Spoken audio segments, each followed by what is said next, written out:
Bonjour à tous et bienvenue dans cette nouvelle vidéo qui va être un petit peu particulière puisque je ne vais pas vous parler de maternité, mais je vais vous parler des idées reçues qui existent sur le métier de chercheur.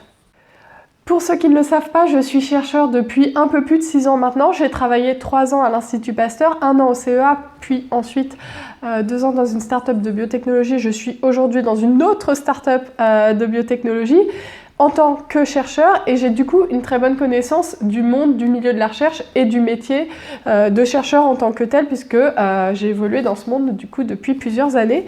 Et c'est vrai que en côtoyant les gens dans mon quotidien et tout, je me rends compte qu'il y a quand même pas mal d'idées reçues sur le monde des chercheurs que je pouvais avoir moi-même avant d'entrer et de découvrir ce monde-là, et je me suis dit qu'il pouvait être intéressant de vous faire une vidéo un petit peu, pas humoristique, hein, je vais pas faire des blagues et tout, mais avec humour sur ce qui existe comme idée reçue sur le métier de chercheur, parce que finalement c'est un métier qui est très peu représenté dans la population et très peu de gens connaissent en réalité des chercheurs, parce que je crois que j'avais lu quelque part que c'était une personne sur 2000 en termes de métier, en termes de répartition.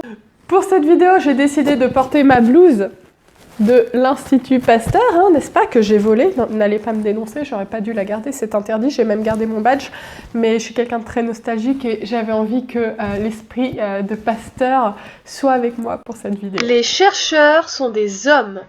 Alors ça, c'est une idée reçue, je sais pas si elle existe vraiment, mais c'est vrai que j'ai l'impression que dans l'inconscient collectif, les chercheurs sont plutôt des hommes. D'ailleurs, les très grands chercheurs de l'époque, Pasteur, etc., la fille qui est incapable de citer d'autres chercheurs.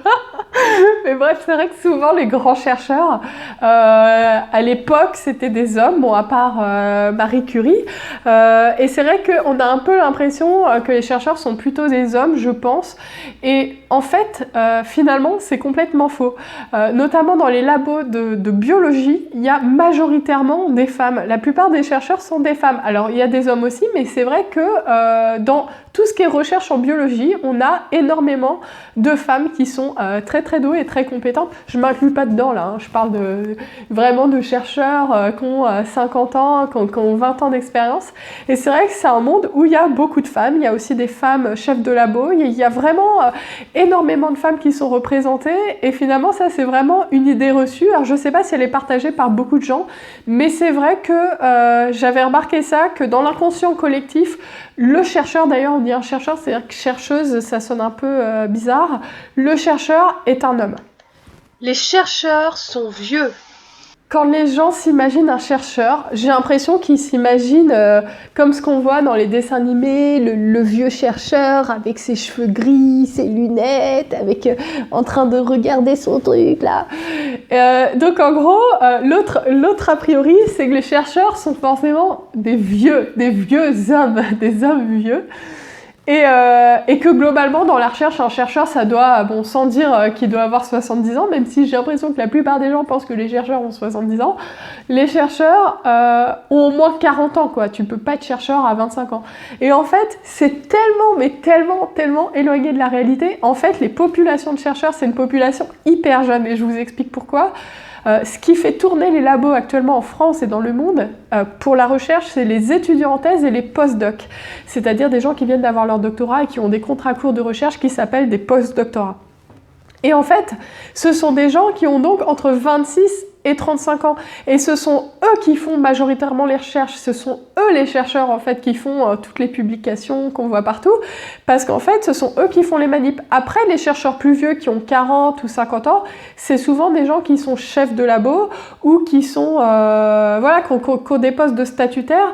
Mais c'est moins eux qui vont faire les manips et qui vont faire ce qu'on imagine du chercheur, c'est-à-dire faire les expériences avec les petits Erlenmeyer, etc. Voilà, les chercheurs sont ultra jeunes. Moi, j'ai des amis chercheurs qui ont 24 ans, 25 ans, et c'est une population vraiment très jeune et dynamique. Les chercheurs sont seuls. Le chercheur est seul. Dans l'esprit des gens, le chercheur, il est tout le temps tout seul. D'ailleurs, j'entends souvent, moi, je pourrais pas travailler dans la recherche parce que j'ai vraiment un esprit d'équipe et je veux pas travailler tout seul. Mais quel chercheur peut travailler tout seul? C'est impossible au jour d'aujourd'hui, on est obligé de faire des collaborations. Et même quand tu rentres dans un labo, il y a beaucoup de gens en général, il y a des techniciens, il y a des ingénieurs, il y a les chefs d'équipe, il y a les postdocs, il y a les étudiants en thèse, et tu as besoin d'aide, mais pour tellement de choses que tu es obligé d'interagir. Alors que des fois, t'as pas envie, t'es obligé de parler parfois dans d'autres langues, il y a des gens qui ont un accent à couper au couteau. T'es obligé d'avoir un esprit d'équipe parce que tu peux pas tout connaître et tu peux pas évoluer tout seul. Donc en fait, pour être formé sur différentes techniques, sur différentes expertises, on n'a pas le choix que de travailler en équipe. C'est un métier où on est vraiment tout le temps en train d'interagir, tout le temps en train de communiquer. C'est pas quelque chose qui peut se faire seul à 100%. Enfin, moi, ça me paraît impossible. Surtout que maintenant, les meilleures publications, généralement, se font en plus en collaboration avec différents labos, parce que chaque labo a son expertise. Par exemple, dans le labo où j'étais en thèse, on faisait beaucoup de biologie moléculaire, etc. Mais on n'avait pas d'expertise en microscopie. Et pour la publication que j'ai eue, on avait besoin de photos de microscopie, en fait. Et du coup, on a travaillé en collaboration avec un laboratoire du Portugal parce qu'ils étaient experts dans ce domaine, etc. Et en fait, maintenant, le niveau d'exigence est tel pour publier un article qu'on est obligé de collaborer aussi bien avec des équipes de recherche à l'international qu'en France ou en Europe, mais aussi entre chercheurs dans les instituts et surtout entre collègues. On est obligé de s'entraider parce que c'est un métier qui est quand même assez difficile, où il faut acquérir très vite des niveaux d'expertise et on n'a pas le choix que d'aller voir les collègues pour demander de l'aide parce que si tu décides de tout faire tout seul, bah tu coules. Les chercheurs sont des gros glandeurs. Alors, l'idée reçue, les chercheurs sont des fainéants. Alors, celle-ci, c'est celle qui fait le plus de mal à la recherche et je pense que c'est malheureusement la plus répandue. Les chercheurs français sont nuls. Des chercheurs qui cherchent... Non, attends, des chercheurs qui trouvent, on en cherche, mais des chercheurs... Attends, non, c'est pas ça.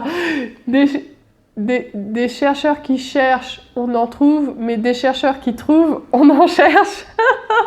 Et ça, c'est l'idée la plus répandue, c'est-à-dire les chercheurs, ils passent leur vie à chercher, mais ils cherchent quoi en fait? Moi, à chaque fois, on me dit, mais tu cherches, mais tu cherches quoi en fait? Tu cherches un vaccin?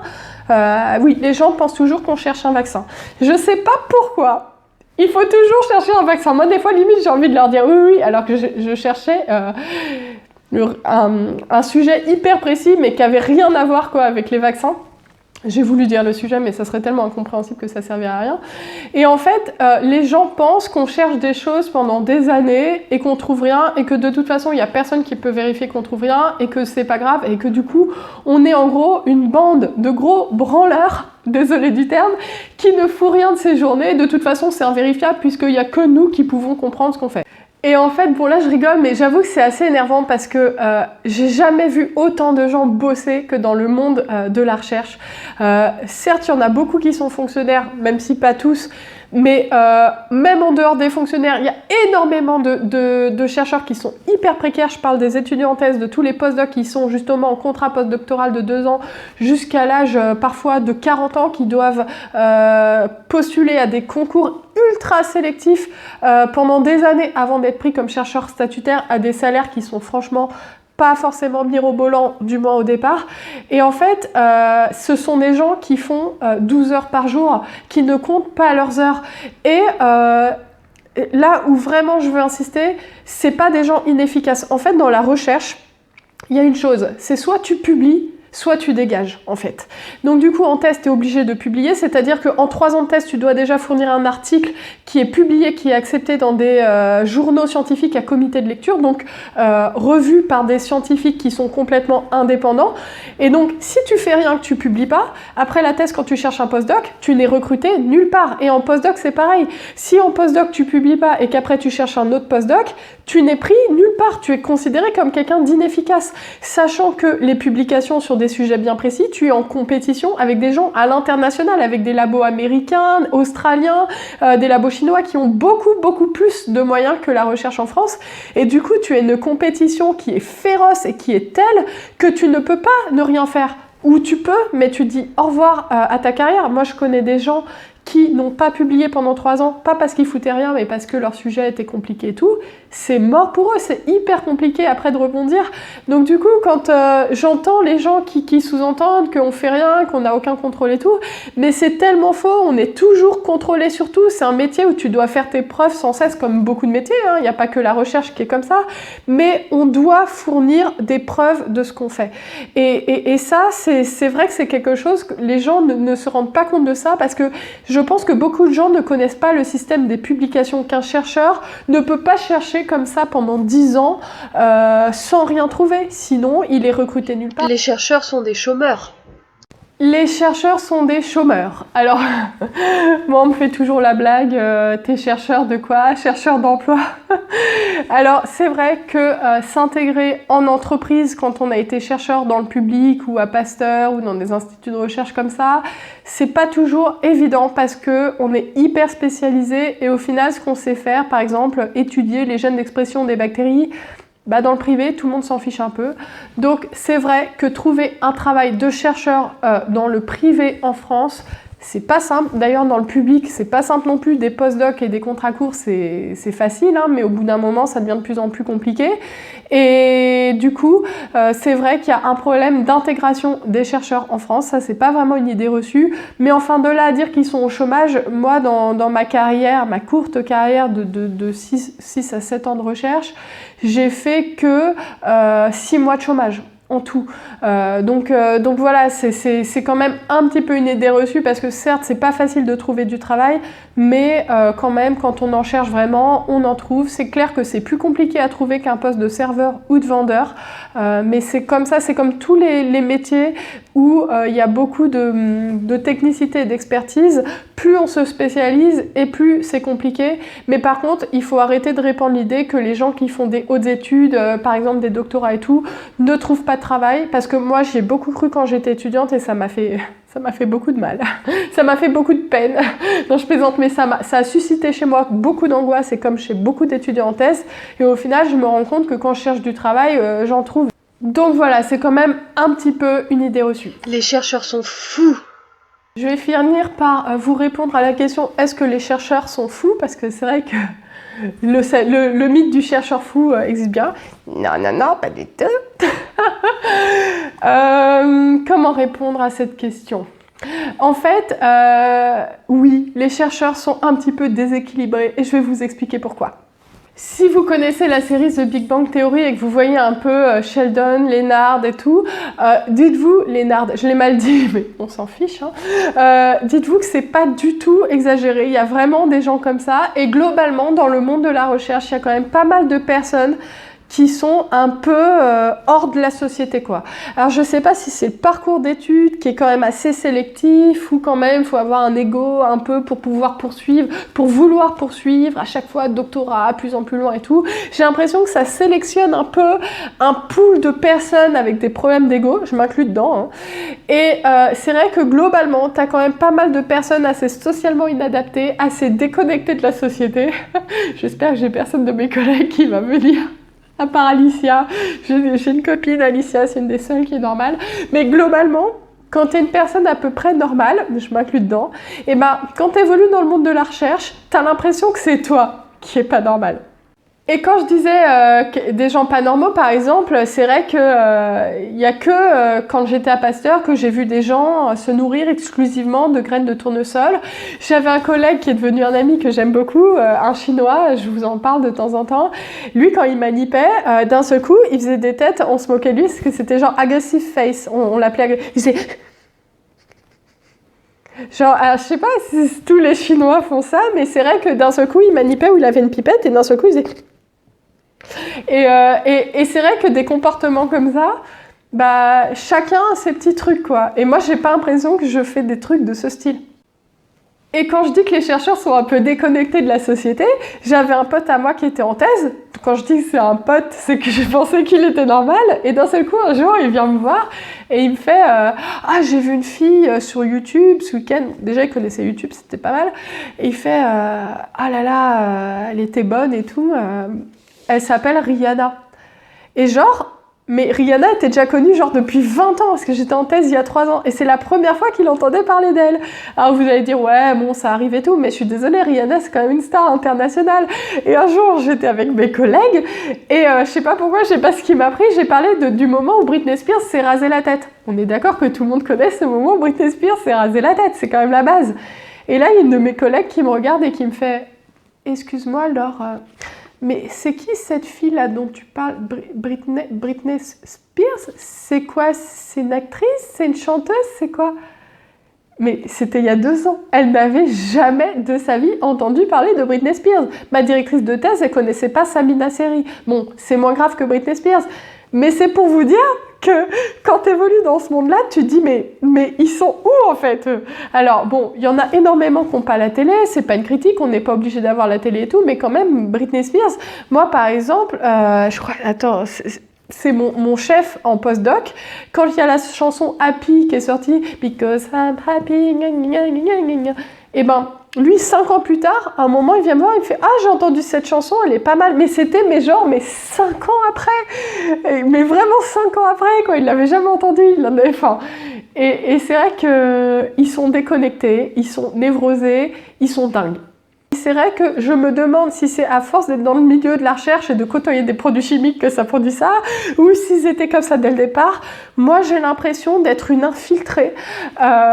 Et parfois, je tombe sur d'autres personnes normales. C'est Alicia, encore une fois, si tu me regardes. Je pense qu'elle regardera cette vidéo d'ailleurs parce que ça la concerne. Et parce qu'elle est normale en fait, et elle a peur aussi. Elle a peur pour son avenir et je la comprends. Elle a peur... d'être... Cela dit, je sais pas si elle est si normale que ça, parce qu'elle est passionnée par les congrès scientifiques, et j'avoue que ça me fait peur, parce que c'est quand même assez saoulant. Putain, si je dis ça, qu'il y a des gens qui regardent ma vidéo, des gens de mon travail actuel, je suis dead. Non, je plaisante, c'est bien les congrès.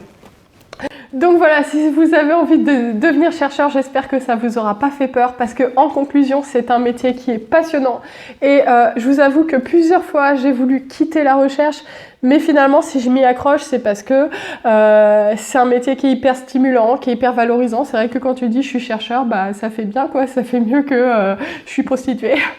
Pas de problème pour les prostituées, hein, c'est un métier très difficile aussi, où il y a aussi beaucoup de compétition et il faut être à la top du top. Bref, c'est un métier qui est passionnant, qui est valorisant. Et moi, je compare souvent ça au métier d'enquêteur en fait. On est vraiment pressé d'arriver au travail parce qu'on est pressé d'avoir le résultat de sa manip. On fait des choses éthiquement aussi. Je pense qu'il y a quand même quelque chose d'important de savoir que... Enfin, pas éthiquement, mais de savoir que son travail va pouvoir apporter pour la santé publique. Par exemple, actuellement, je travaille pour une start-up, enfin une petite entreprise qui concrètement peut sauver des gens grâce aux produits qu'on développe. Et c'est vrai que ça, c'est hyper important en fait, parce que quand il y a des moments difficiles, au final, on sait pourquoi on fait les choses, on sait que notre métier a un sens, que c'est un beau métier, c'est un métier pour lequel on peut être fier. Par contre, voilà, c'est pas facile tous les jours, mais c'est un métier qui est passionnant et qui apporte beaucoup de choses. On fait beaucoup de rencontres. Moi, je suis devenue amie avec des gens qui faisaient des aggressive face et c'est pas grave. Et on devient aussi très tolérant aux petites bizarreries des gens. Moi, je pourrais être amie avec un Sheldon maintenant, il n'y a pas de souci. Donc voilà, j'espère que ma vidéo vous aura un petit peu éclairé sur le métier de chercheur et qu'elle vous aura intéressé. Et je vous dis à bientôt pour une prochaine vidéo.